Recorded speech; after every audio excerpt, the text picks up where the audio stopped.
উইকেন্ডে উত্তরে বৃষ্টি, দক্ষিণে ছিটেফোঁটা বৃষ্টি উপকূলে। দক্ষিণবঙ্গে বৃষ্টি পেছবে, মঙ্গলবার বাড়তে পারে বৃষ্টি। আজ উৎসবের দিনে ঝলমলে আকাশ, সেই ছবি লক্ষ্য করা যাচ্ছে। সকালে সামান্য কুয়াশা আর ধোঁয়াশা হতে পারে দু এক জায়গায়। আমাদের সঙ্গে টেলিফোন লাইনে রয়েছে প্রতিনিধি শাশ্বতী রায়। শাশ্বতী, আবহাওয়া দপ্তর সূত্রে কি জানতে পারছো?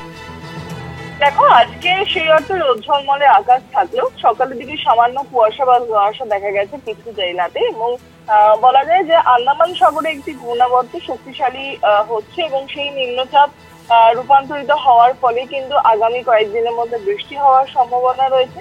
তবে যে নিম্নচাপ ইতিমধ্যেই দক্ষিণ পশ্চিম বঙ্গোপসাগরের উপর অবস্থানরত ছিল, সেটি ক্রমশ উত্তর পশ্চিম দিকে অগ্রসর হচ্ছে এবং যা তামিলনাড়ু, পন্ডিচেরি, অন্ধ্রপ্রদেশ এই এলাকাগুলির উপর প্রভাব ফেলতে পারে।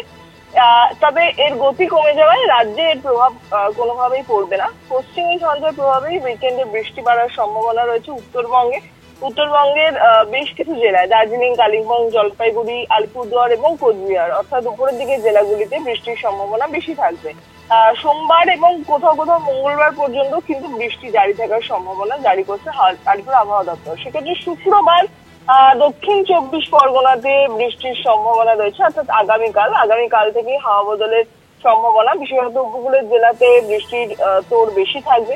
রবিবার এবং সোমবার উত্তর 24 পরগনা, 2 মেদিনীপুর এবং ঝাড়গ্রামে বজ্রবিদ্যুৎ সহ হালকা থেকে মাঝারি বৃষ্টির সম্ভাবনা।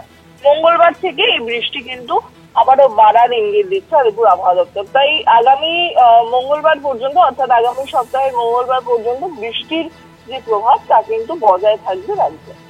ধন্যবাদ জানাবো শাশ্বতী।